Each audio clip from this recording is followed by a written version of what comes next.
This is Anthem. We're on Xbox Series X taking a look at the game at this current point in time. So this is actually supposed to be getting some sort of complete ground up revamp. So that'll be interesting to see when that happens, and I imagine we'll probably get a Series X optimization at that point in time. Not you, Siri. And yeah, we're just going to jump into an expedition here in order to show off the loading and talk about the game. So it's inheriting its Xbox One X enhancement. That means we're getting a native 4K resolution at 30 FPS, and it should actually be solid the whole way through now. So keep in mind, loading-wise, it's going to take, I don't know, it won't be too improved, due to the fact that this is an online multiplayer, like an online focused game. So you're really quite reliant on the actual servers, but I thought I'd still show off the loading too, just because people are so into the loading today. Wow, this is going to be quite an adventure. Anyways, we've also got HDR support, and yeah, that's about that when it comes to the element of the visual quality of the experience, which I might say actually does look really good visually. This game does have some nice aesthetics to it. It actually does look quite gorgeous, but at the same time, it definitely fell flat in so many ways. I remember this being like this takes forever. I remember this being a very amped up, excited about experience going to E3 when it was like, first being shown. I got to jump the line, but the line was like all day long at EA Play. It was a huge thing to go into a theater just to watch them play it for like 12 minutes or so. And I was like, okay, that's cool. And then you like play the real game, and it's just like, what is going? Jeez, these loading times are brutal. I think this is the slowest I've ever seen a game on Series X. Jeez. That is absolutely ridiculous. Oh, it looks like it's actually snowing here.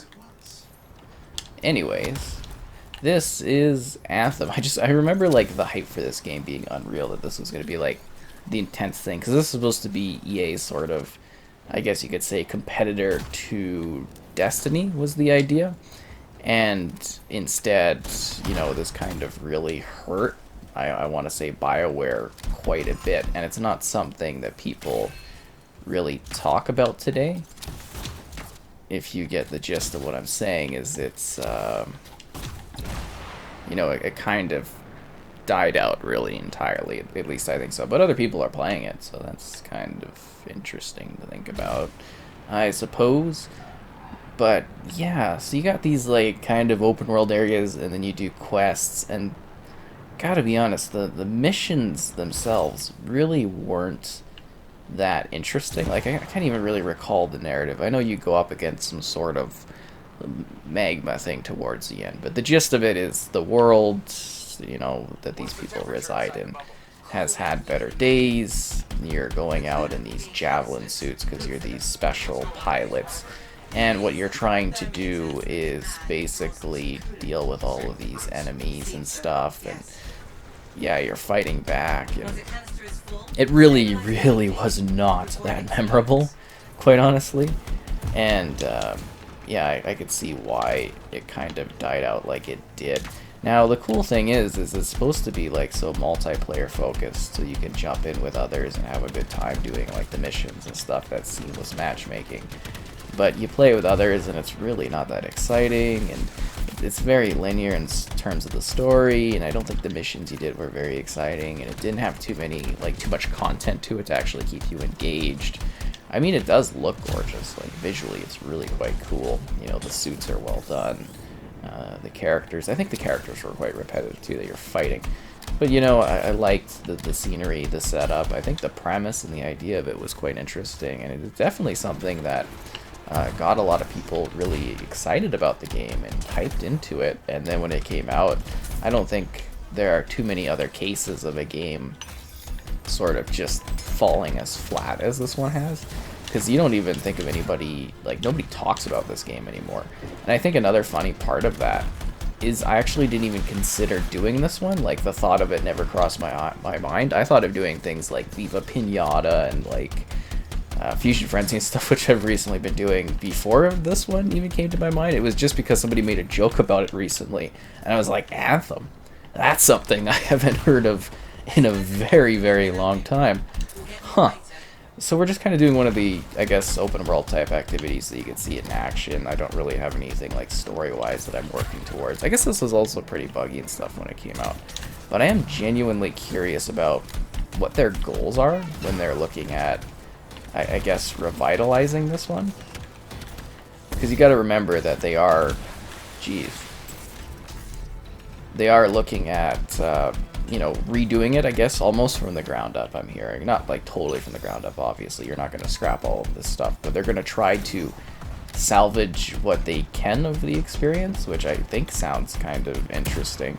Because I'm sure there's actually a good game somewhere here.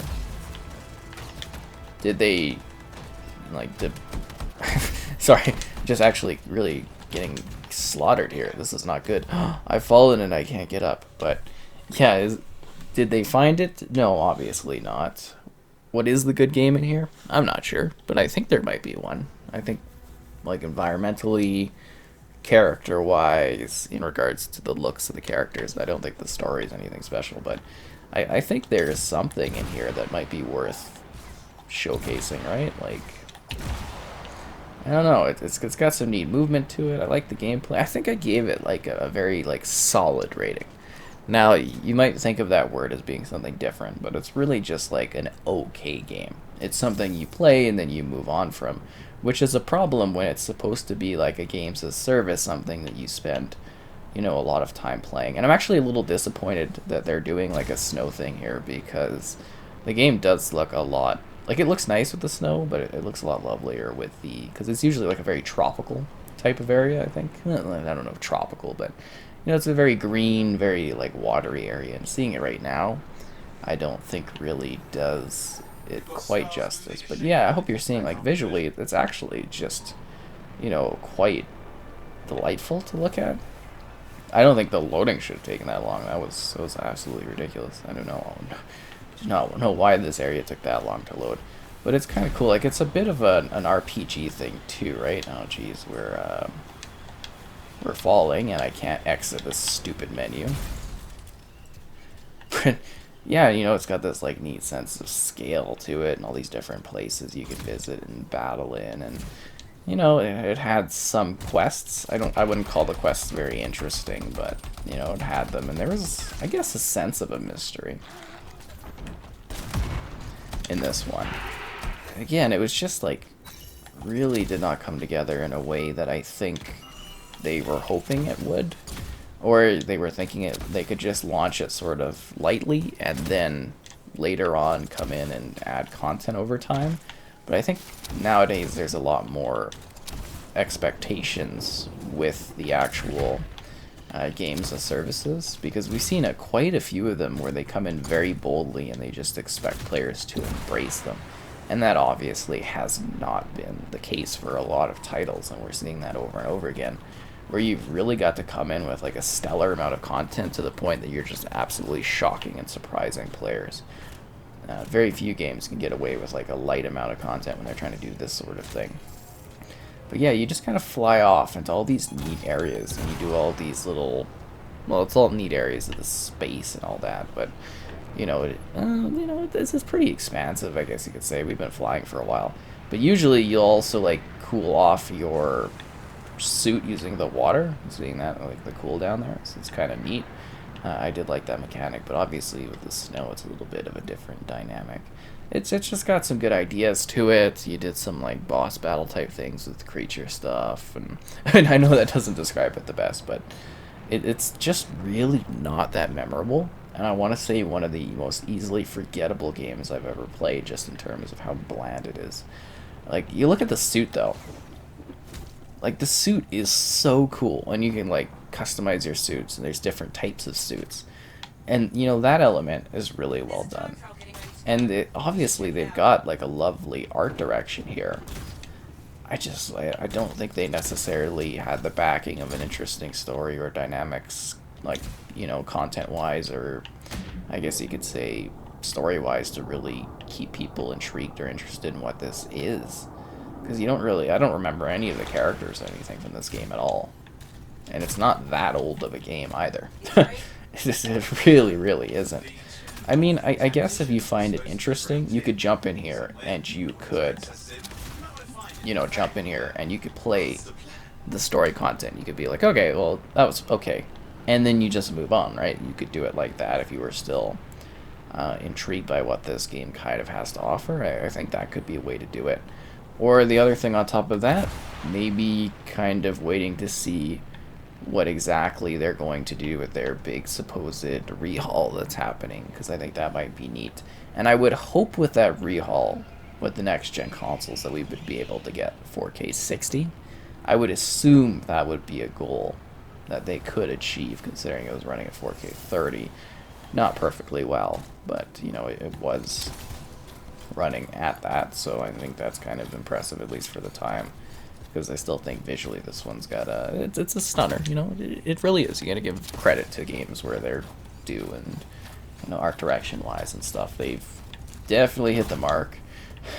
That's for sure. I don't even get why we're collecting all these embers and stuff and what exactly that does for me at this point. But yeah, you got all these neat abilities. Again, just going back to like the hype of like E3, I just remember so many people being like, oh, this is amazing, the excitement. They're like, oh, this is a big game from EA, it's gonna be amazing. And now you don't really hear like a single person talk about this game or even discuss it or even mention it. It's not even really like the butt of jokes anymore. You know what I mean? Like, it's so far removed from people's thoughts that they don't even consider it as being something that they would make fun of these days, because they don't even think about the game. I don't know, maybe it did look quite a lot of content here, I guess. I don't know. It seemed to be flying through a lot of areas. But usually the non-snow times actually look a lot better. Or is it always snow now? Did they do some kind of weird event where it's internally snowy? Because I remember this being a very green area. Overheat. Oh no!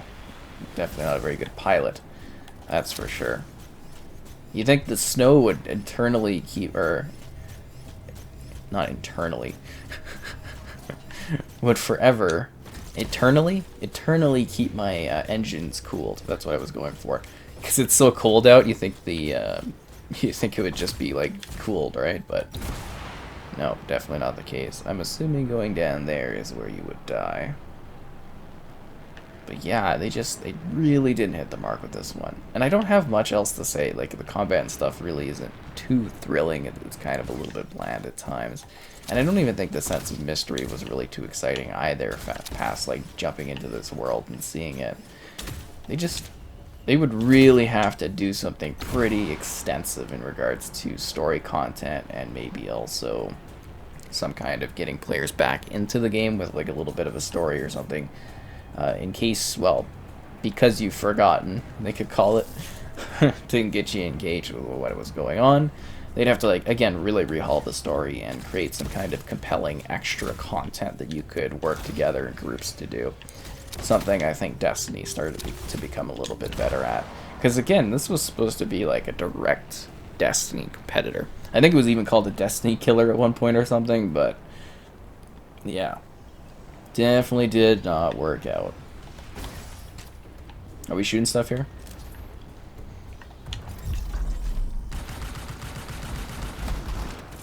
Yeah, we are. Hello there, Outlaw Gunner.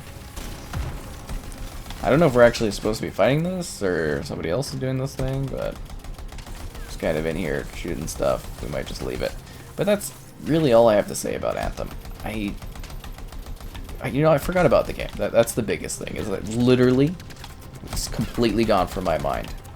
And even now, I'm struggling to really even think about what specifically happened in the story that was interesting or kept my interest or intrigue at all during the entire time I played through it. And I think I just kind of forgot about the game, which I'm assuming many did until they see this and they're like, Anthem, that game? But yeah, you know, this kind of part of our discovery is going through the library and seeing what exactly is out there. And that's basically the gist of what this experience has to offer. Kind of a really interesting visual thing. not a lot of substance to that, and hopefully when they revamp it, it will come back and it'll be something interesting and perhaps really worth playing. But for now, eh,